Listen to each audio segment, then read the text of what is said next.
Each and every one of you. That's right, you said June.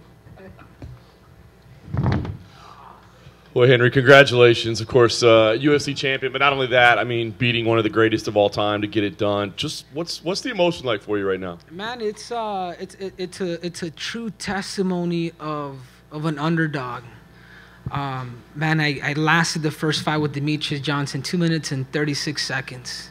And I felt like it was going that way that very first round too. When those calf kicks, man, really I couldn't plant. And I was forced to switch southpaw, but it actually helped me. And before all this, I said in order for me to beat Demetrius, it had to do with distance, timing, and composure. And that's exactly how we took this fight. You know, I took this fight. He got to my legs, and that was okay. I wanted Demetrius to work. And, man, this is surreal, man. This is surreal. This is a kid who grew up, who was born, 10 miles away from the Staples Center, the ghetto streets of South Central LA, to Mexican immigrants, to, being an Olympic champion at the age of 21, where my mother wasn't able to go to the Olympics due to her citizenship status, to, her becoming a U.S. citizen about 8 years ago, and then me now, 10 years later being an Olympic champion, now carrying UFC gold, man. It really is a dream come true. On August 19th, I became the youngest in history to ever win an Olympic gold medal, and on August 4th, I defeated the man, the myth, the legend, Demetrius Johnson, man. It feels super good. You touched on it, but what was going through your mind that first round? I mean, you're flopping around out there, struggling to stand. I think, all of us kind of thought, oh God, how's he ever going to come back from this? So what's going through your mind? It's the love to win, but I think more importantly is hating to lose, man. I hate second place. I absolutely hate second place with a passion. And losing to Demetrius Johnson the first time in a devastating fashion, that only motivated me. That put a chip on my shoulder, as you guys heard Captain America say. I says, man, Henry needed a chip on his shoulders. And because of defeat, I was able to fall in love with the sport of mixed martial arts even more so. Because, man, now there's a challenge. There's a guy on top of me. There's a guy that has a belt and he's smiling, and I'm over there looking up at him like, damn, shaking his hand. And now, man, I feel like, God, I can rest, I can sleep. I had 3 goals in my life when I was 17 years old. I remember reading the book Rich Dad, Poor Dad. And I remember writing my goals down, and my number 1 goal in life was just to be a good husband and a good father someday. That was number 1 as a 17-year-old kid. Number 2 was to be an Olympic champion, was to be the best in the world in the sport that I just love. And then number 3 was to be a UFC champion. And I've done 2 out of the 3. Probably harder than ever. It might be hard being a good husband and a good dad, but some of you guys are like, the Bachelor's next, baby. Bring them out. Henry, how good did it feel to go back to your wrestling over here, man? It's just to get back to your roots. Sorry? Could I just ask one more? I didn't mean to interrupt. I just want to ask one last question, if I could. Beforehand you said that you wanted to, that you would grant Mighty Mouse a rematch if you beat him, because he is such a great champion. But afterwards, you immediately say, let's go up and do that. Give me an idea why you think the move up to 135 is the right move. Because, man, look, if you guys watch my fight, man, look how much bigger I am than Demetrius Johnson. I was watching the highlights. I'm a tank, man. I can easily fill up into 135 pounds and feel good. And the other reason, too, they've always talked about TJ and DJ's super fight. They neglected Henry Cejudo in the promos. They neglected Henry Cejudo in practically everything. And I get it, because America's all about winners. And I get it. But now that I'm the winner, I'm asking, dude. I'm an Olympic champ. I'm a UFC champ. And now I'm asking to be a triple champ. Forget about the champ. I want to be a triple champ, man. Allow me to go up to 135 pounds. Allow me to face TJ Dillashaw, man. If he wants to come down, we can talk. I'd rather go up. I want to make history. All right, Henry, I was asking you about your wrestling, just getting back to that. You took him down early in the first fight. He got right back up. A couple times early tonight, he did the same thing. It was like you were wrestling a fish out there, how fast he got off the mat. Yeah, a lot of that, I credit his scrambling. I wasn't expecting Demetrius to do a lot of these significant rolls, these Grambies and things of that matter. And, he did that, which surprised me. Again, man, when you fight Demetrius Johnson, he's very small and he's very squirmy. It's not like you fight somebody where you can kind of feel like he's constantly just moving. So I kind of had to use I had to deal with the cards that I was dealt with. And those situations, I had to continue to keep mixing and making it awkward for him. And I noticed even with Demetrius, is the more you make him scramble, he gets tired. He gets tired, man. He's human. I said it before. I said he believes just like me. And you know, tonight was my night. It wasn't an easy fight. It was a tactical fight. I believe this, and I said it before. I said, man, this is much bigger than the belt, man. I defeated a guy that there's a bit of admiration for, a guy that's done a lot for the flyweight division, and now I have that X on my back, and it's my job to carry it, and I'm looking forward to that.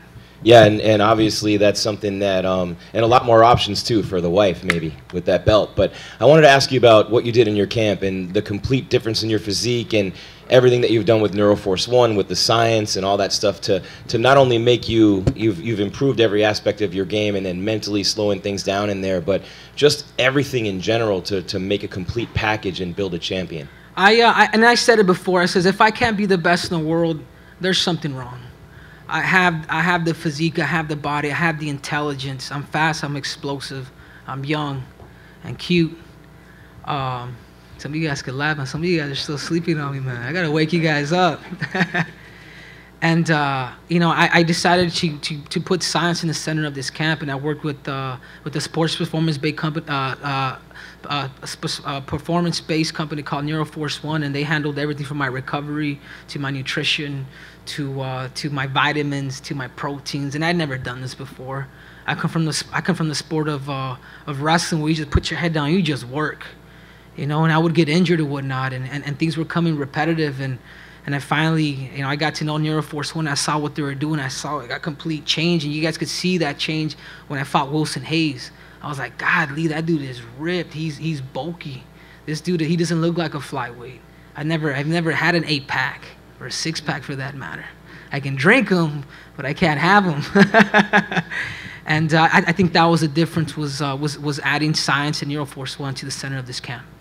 Henry, how much do you think patience tonight was a factor? Because, you know, Demetrius is so fast and quick and he's moving, and you had to remain patient and stay in the game plan. Do you think that was a factor, especially early when he was moving so much? Yeah, absolutely. I think it was patience. I think that was key in timing and not allowing a lot of his movement to disorient me. Because he moves a lot, man. He's super hard to hit, man. He's got a tiny head. Like, somehow it's big from the back, but his face is, it's small, man. So when you fight Demetrius, he's a small target, and he moves. He's unlike any other flyweight. And I think that was a difference. Like, man, I got to wait for my opportunity. I might have to get hit a couple times to give a good hard blow and then transition to my wrestling. When you started with Neuroforce One and your body starts to change, did it take a while for you to get used to it? Like, you know, your body's different than it was previously, and you've had you worked so long and so well with the body you had previously. Did you have to, you know, kind of adjust to it, and did it take a while for that type of training to filter down to where you saw results? Yeah, absolutely. And I was telling them, like, guys, I'm getting too big, man. I'm getting too muscular. When they did the studies on me at the PCI Wellness, they from 3 weeks for me prior to going, I gained like 27% muscle mass on my legs. I mean, 27%. I mean, the scientists at the USCPI was like, man, what are you guys giving this kid? Like, what's and I'm clean, guys, by the way. Let me get that out there. But I think you would blame genetics too. You know, my father, my mother, they worked hard. My mom never drank. My dad, and vice versa. But he was a bodybuilder. He was, from the little bit that I know of him, you know, very kind of muscular. So that was kind of brought down to me, you know, genetically. I just wanted to ask you a little bit about your personal background. Like, you know, you've gone through that. You wrote a book about all the things that happened to you, and all the kids sleeping in the bed, and your dad stealing the Christmas presents the one year, and all that stuff. Mm-hmm. But did you think of any of that? Because, you know, you had so many lows in your life, and you know, and starting in Los Angeles where you were born and going through your life. And did any of that flash through your mind tonight after Dana wrapped the belt around your waist and, you know, you exulted in the win? Did you think of where you had come from and all the low, hard times you had? Yeah, absolutely. And I always tell people, you know, we're poor in material, but we're rich at heart. I had a mother who was very religious growing up, and she had the attitude of no excuse, and she never allowed us to play the victim role. We were always challenged by my brothers and sisters It's different because I'm a son of immigrants, and the way you grow up, it was different. And I was just telling these stories with these guys. I remember when I was a kid, and I never felt embarrassed. I remember going with my mom to the store, and we would go shopping for food. And I remember we would come back, and I would literally walk with her like the whole time. And this is in the middle of the city, with a shopping cart just full of food into our apartments. And I never really felt embarrassed. I've always felt like, man, this is my mom, this is my family. And I've always taken a lot of these methods from the day I was a kid until now. And it's just awesome to be able to see what hard work, what dedications, what the mindset of an immigrant can do to a kid, son of immigrants, to the stardom, man, to being on top of the world again, to shocking the world 10 years later, man, from the age of 21 and now 31, beating the pound-for-pound best fighter in history. Henry, coming in, first thing you said when you came into the press conference here, you all doubted me. Every single one of you doubted me. How much more sweet is this victory to you, knowing that you were pretty much considered coming in the afterthought? Yeah, I think it's life, man. It's life. This wasn't. I've always saw it this way because I believed in myself. This wasn't David versus Goliath, man. This was David versus David. That's the way I saw it. I know a lot of you guys saw, David versus Goliath or somewhere along those lines. But I had a team that believed in me. I believed in myself. The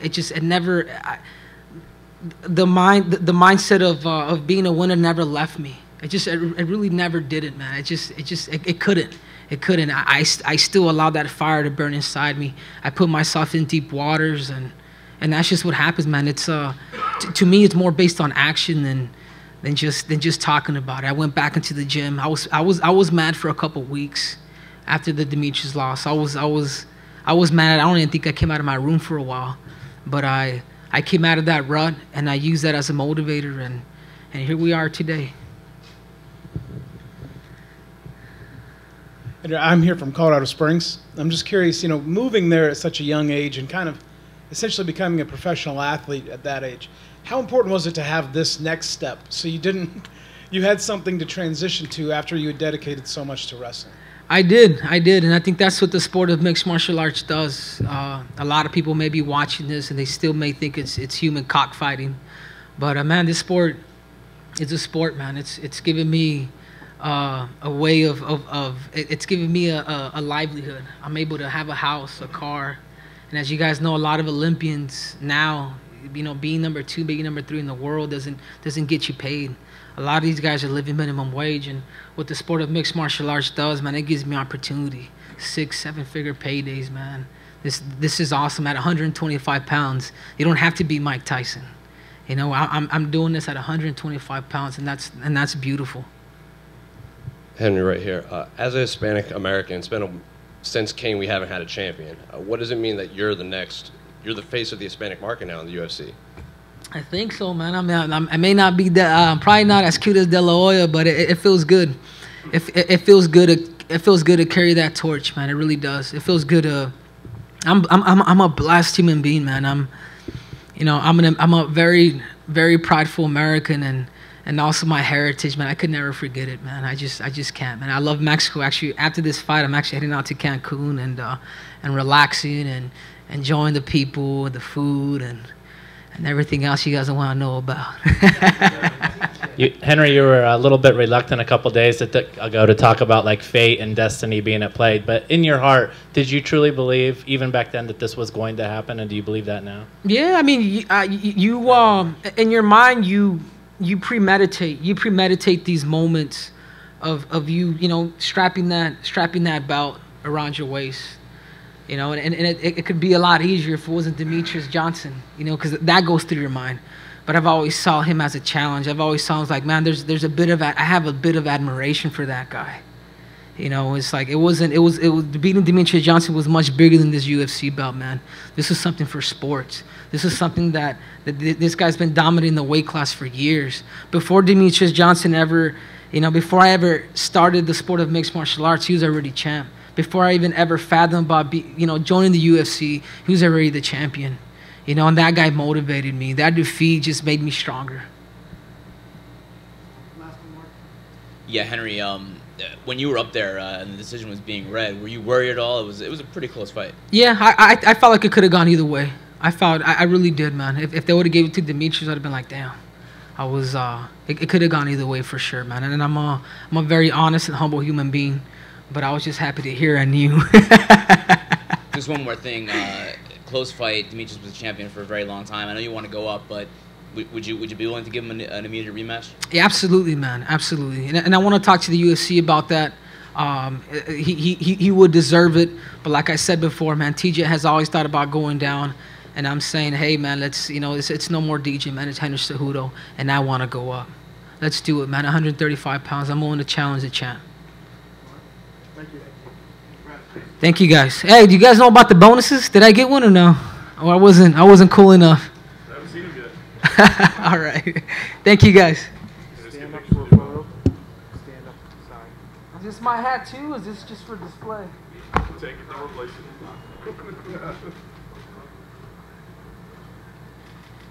I never felt comfortable putting up the number 1 or 2. You're the best in the world, man. But I can officially do it now.